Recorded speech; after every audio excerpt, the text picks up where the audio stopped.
E é importante que as pessoas entendam por que o Bolsonaro não deu o indulto nem perdão. E por que ele recorreu à graça? Dê-nos esse esclarecimento, Alfredo, por favor. Porque o indulto e o perdão só podem ser concedidos depois de trânsito em julgado e tudo mais. Enquanto que a graça pode ser concedida, segundo o doutor Paulo Goiás, ela pode ser concedida ao longo do processo, em qualquer momento. Por isso que é diferente indulto e perdão e graça. E outra coisa, o indulto não abrangeria toda a área, digamos, que foi atacada no quesito aí pelo STF. Então, a graça termina com tudo, mantém ele elegível, não pode mais ser nem mesmo condenado pela lei da ficha limpa. Tá um desespero. E, Alfredo, foi bem o que você falou, uma das alegações aí que estão fazendo é que o processo não passou pelo trânsito em julgado, ou seja, não foi finalizado. Então, teoricamente, Daniel ainda seria inocente, porque ainda teria todo o processo para transcorrer e Bolsonaro atropelou esse processo dando indulto. Mas aí você mostrou a diferença.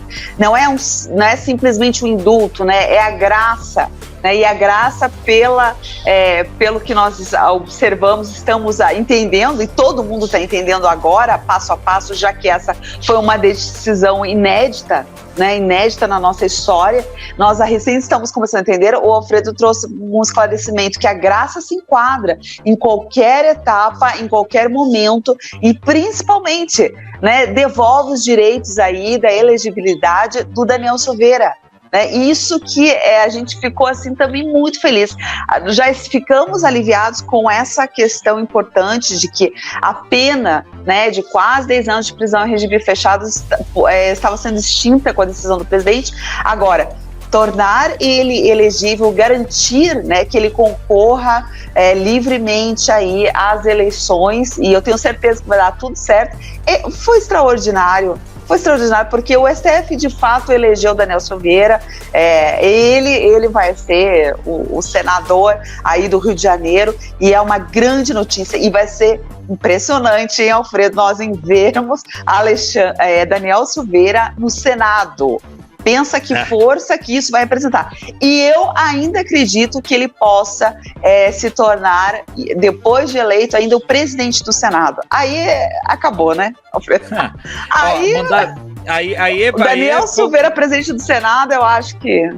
a choradeira da esquerda tá muito grande. Olha só o que a Sandra mandou para mim. Daniel foi salvo da boca dos leões pelo Messias por meio da graça. Olha só como é que como isso é relevante. Relevante, simbólico, né? Exatamente. Que simbólico que foi todo esse episódio, né? Que representou realmente algo assim tocante, né? Foi comovente.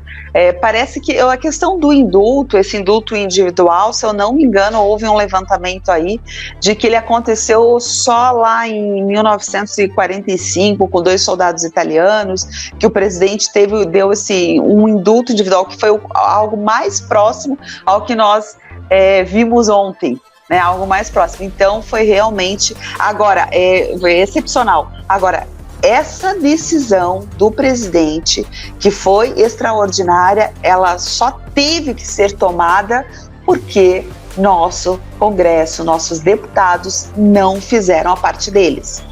Porque eles se acovardaram, né? Porque eles não fizeram o que deveria ter feito. Inclusive, Alfredo, deputados, parlamentares bolsonaristas, né, que decidiram pela prisão de Daniel Silveira lá atrás, e que forçou então agora o presidente a tomar uma decisão extraordinária, uma posição extraordinária.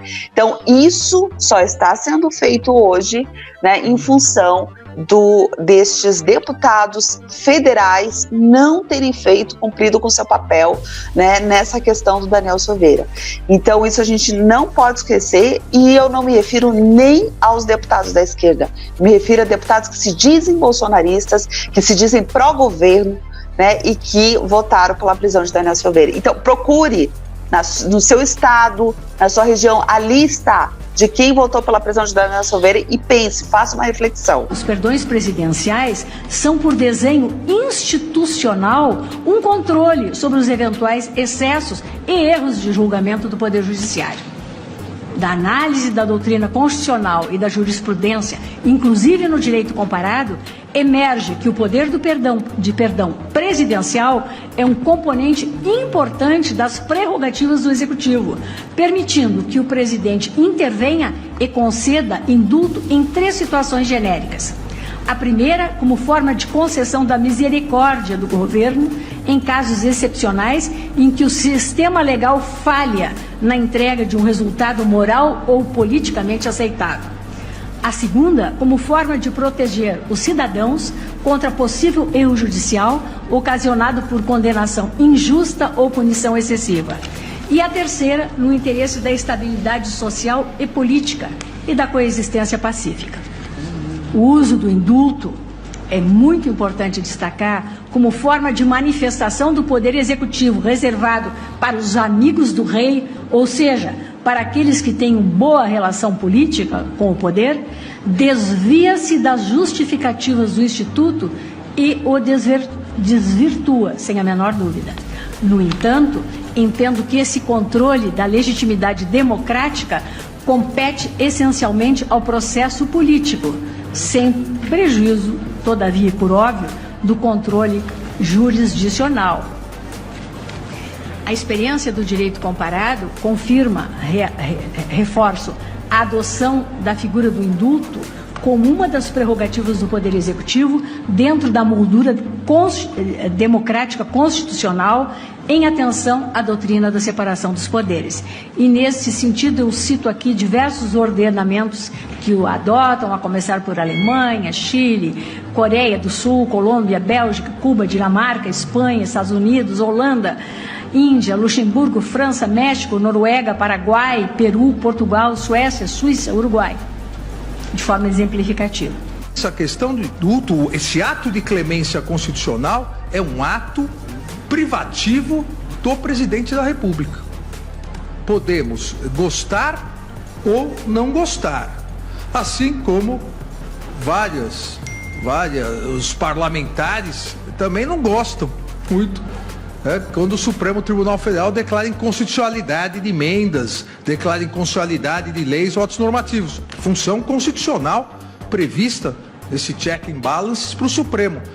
Assim como o ato de clemência constitucional não desrespeita a separação de poderes.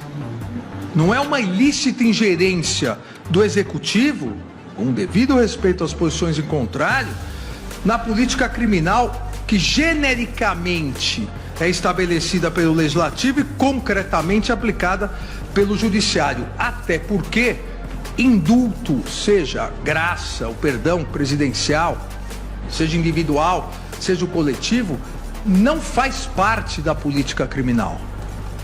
É um mecanismo de exceção contra o que aquele que tem competência, o presidente da República, entender excessos da política criminal genericamente prevista pelo Legislativo e concretamente aplicada pelo Poder Judiciário. E nós temos exemplos no mundo todo.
E agora eu quero ler o seu importante comentário aqui no canal youtube.com/Célio Lobo. Aproveite e se inscreva aqui no nosso canal e ative o sininho marcando a opção todas para receber diariamente novos vídeos em apoio a Bolsonaro.